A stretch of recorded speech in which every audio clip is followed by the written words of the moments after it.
एक बार की बात है, एक विशाल समुद्र के किनारे एक छोटा सा गांव था। इस गांव में एक मछुआरा रहता था जिसका नाम मोहन था। मोहन का परिवार कई पीढ़ियों से मछली पकड़ने का काम कर रहा था, लेकिन मोहन को मछलियां पकड़ने में उतनी सफलता नहीं मिलती थी जितनी बाकी मछुआरों को मिलती थी। एक दिन जब मोहन समुद्र में मछली पकड़ने निकला तो उसने बहुत दूर एक अजीब चमकती हुई चीज देखी। उसे लगा कि शायद कोई बेशकीमती खजाना हो। मोहन ने सोचा, अगर मुझे ये खजाना मिल जाए तो मेरा जीवन बदल जाएगा। वह तेजी से नाव खेते हुए उस चमकती चीज के पास पहुंचा। वहां पहुंचने पर उसने देखा कि वह कोई खजाना नहीं था, बल्कि एक सुनहरी मछली थी।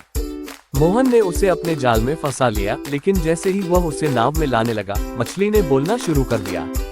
मछली ने कहा, मोहन, मैं एक साधारण मछली नहीं हूँ, मैं समुद्र की रानी हूँ। अगर तुम मुझे छोड़ दोगे तो मैं तुम्हें 3 वरदान दूंगी। मोहन चौंक गया, लेकिन उसने सोचा कि मछली सच बोल रही है। उसने मछली को छोड़ दिया और कहा, ठीक है, मुझे 3 वरदान चाहिए। पहला वरदान मोहन ने मांगा, मेरे पास खूब दौलत हो। दूसरे वरदान में उसने मांगा, मेरे परिवार को हमेशा खुशहाल रखो।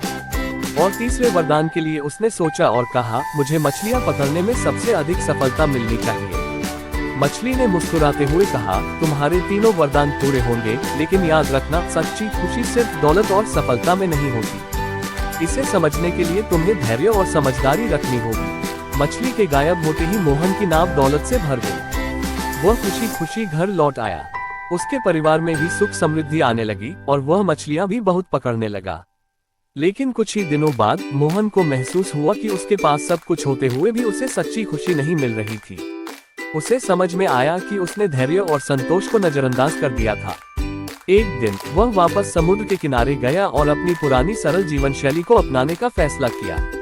उसके जीवन में तब सच्ची खुशी आई जब उसने संतोष और सरलता को अपनाया। इस कहानी से हमें ये सीखने को मिलता है कि भौतिक सुख सुविधाओं से ज्यादा महत्वपूर्ण संतोष और आंतरिक शांति होती है। एक बार की बात है, एक जंगल में एक चालाक लोमड़ी रहती थी।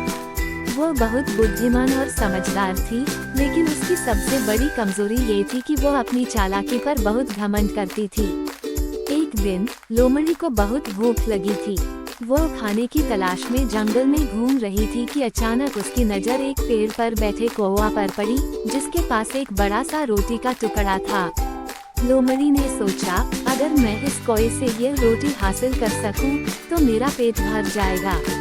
लोमड़ी ने कौवे के पास जाकर मीठी आवाज में कहा, अरे वाह, तुम कितने सुंदर और बुद्धिमान हो कौवा भाई। मुझे लगता है कि तुम्हारी आवाज भी उतनी ही मधुर होगी जितनी तुम दिखते हो। क्या तुम मेरे लिए एक गीत गा सकते हो? कौवा लोमड़ी की बातों में आ गया।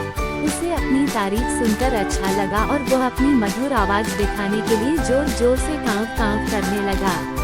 जैसे ही उसने अपनी चोंच खोली, रोटी का टुकड़ा नीचे गिर गया।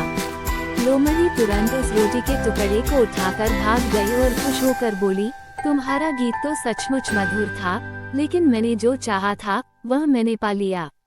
कौवा समझ गया कि लोमड़ी ने उसकी मूर्खता का फायदा उठाया है। वह शर्मिंदा हो गया, लेकिन उसे एक सबक मिल गया कि हर किसी की तारीफों में आकर अपने महत्व की चीज को न खोना चाहिए। इस कहानी से हमें ये सीखने को मिलता है कि हमें झूठी तारीफों से बचना चाहिए और हमेशा सतर्क रहना चाहिए ताकि कोई हमारी कमजोरी का फायदा न उठा सके।